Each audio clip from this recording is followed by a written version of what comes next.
Hello नमस्ते सर्वांना। पुन्हा एकदा तुम्हा सर्वांचं आपल्या रेसिपी चॅनलमध्ये अगदी मनापासून स्वागत करते।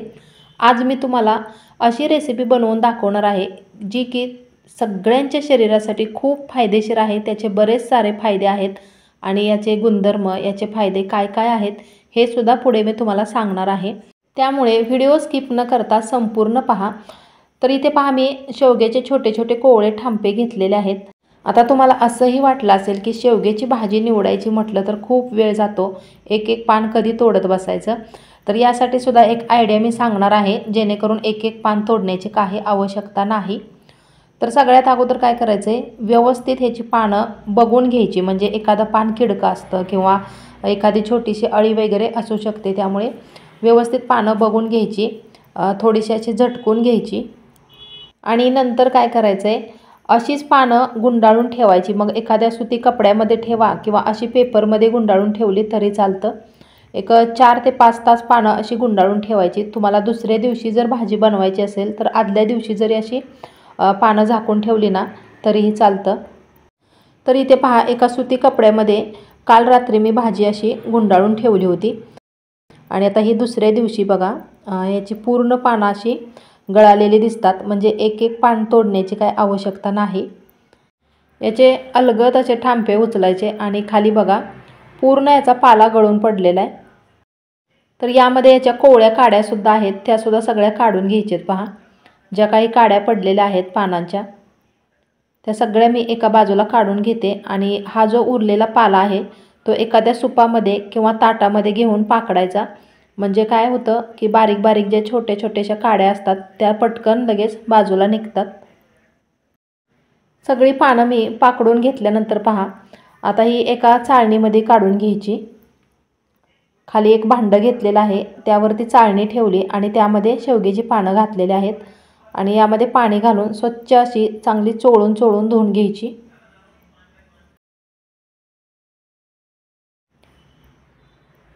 पाणी किती खराब निघालंय बघा। तर अशा पद्धतीने मी अजून एक 2-3 वेळा तरी ही पानं स्वच्छ अशी धुवून घेते।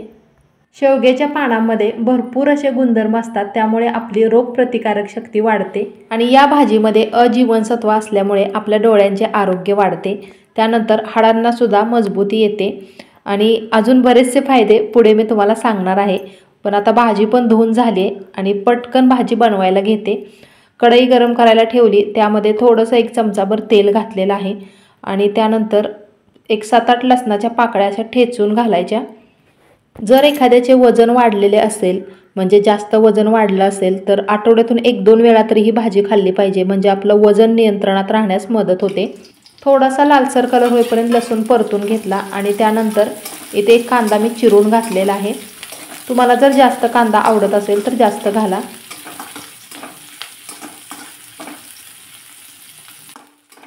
थोडासा लालसर कलर येईपर्यंत कांदा मी परतून घेतलेला आहे। आणि एक सांगायचं राहिलं, अर्धी वाटी मूग डाळ इथे मी भिजत ठेवली होती। मूग डाळ किंवा मटकीची डाळ, कोणती पण डाळ तुमच्या आवडीनुसार तुम्ही घालू शकता। कांदा लालसर होईपर्यंत परतून घेतल्यानंतर धुवून ठेवलेली ही जी शेवग्याची पानं आहेत ती यामध्ये घालायची। शेवग्याच्या पानामध्ये ना झिंकचे प्रमाण असल्यामुळे केस गळती थांबते आणि आपली केस वाढीसाठी सुद्धा याचा खूप फायदा होतो। जर जास्त केस गळत असतील तर ही भाजी आवर्जून खावा आणि बघा, मला कमेंटद्वारे सांगा की तुम्हाला फरक पडतोय का नाही ते। 1-2 मिनिट तेलामध्ये भाजी व्यवस्थित चांगली परतून घ्यायची। परतून घेतल्यामुळे त्याची चव आणखीनच वाढते। या अगोदर सुद्धा शेवग्याच्या पानांपासून बऱ्याचशा वेगवेगळ्या रेसिपी मी तुमच्याबरोबर शेअर केलेत। त्यानंतर शेवग्याच्या पानांचं सूप कसं बनवायचं ही सुद्धा खूप अशी पौष्टिक रेसिपी आहे। पाहिली नसेल तर नक्की पहा किंवा या व्हिडिओच्या शेवटी एंड स्क्रीनला तुम्हाला पाहायला भेटेल, तर नक्की पहा। व्यवस्थित चांगली भाजी परतून झाली आणि आता ही जी मुगाची डाळ मी भिजत ठेवली होती, भिजवलेली डाळ यामध्ये घालते।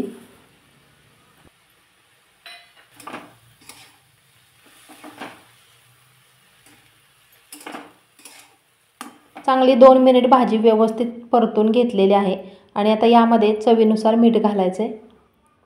त्यानंतर घालायचं आहे लाल तिखट। लाल तिखट किंवा हिरवी मिरची वापरली तरी चालेल। तिखटाचं प्रमाण आपल्या आवडीनुसार कमी जास्त करा। मीठ घातल्यामुळे बघा भाजीला जरासं पाणी सुटायला लागले। एखादा मिनिटभर अजून अशीच भाजी मी परतून घेतली आणि भाजी चांगली शिजावी यासाठी मंद आचेवरती 2 मिनिट यावरती झाकण ठेवायचं आहे। गॅसची फ्लेम कमीच ठेवायची।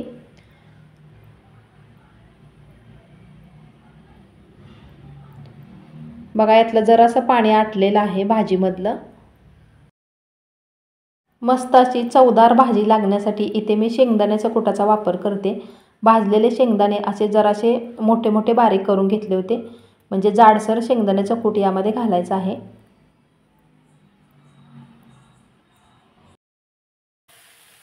आपल्या ज्या नेहमीच्या भाज्या असतात त्याच्यापेक्षा थोडासा वेळ जरा जास्त लागतो ही भाजी शिजायला।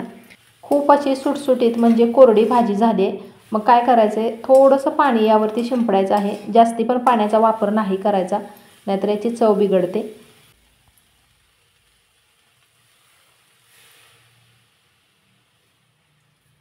आणि पुन्हा एकदा 1-2 मिनिटाकरता यावरती झाकण ठेवायचं आहे।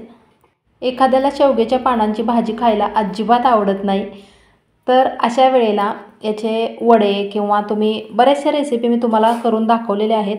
वडेसुद्धा खूप छान लागतात शेवग्याच्या पानांचे। मग तुम्ही वडे बनवून खावा किंवा भाजी बनवून खावा किंवा याचं सूप बनवा, पण शेवग्याच्या पानांची भाजी, सूप किंवा काही ना काहीतरी घटक शरीरामध्ये गेला पाहिजे। खूप पौष्टिक असते भाजी ही। तर बघा यावरचं झाकण काढलेलं आहे आणि यामध्ये जे काही थोडंसं पाणी घातलं होतं ते सुद्धा पूर्ण आटलंय। आता गॅस मी बंद केलाय आणि अजून असंच झाकण ठेवून एक 5 मिनिट हे ठेवायचं आहे।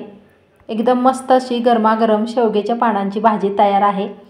चपाती बरोबर किंवा भाकरी बरोबर खायला मस्त लागते एकदम। चला तर मग मी लवकरच भेटते अशीच नवीन एखादी छानशी रेसिपी घेऊन पुढच्या व्हिडिओमध्ये। रेसिपी संपूर्ण पाहिल्याबद्दल खूप खूप खूप मनापासून धन्यवाद।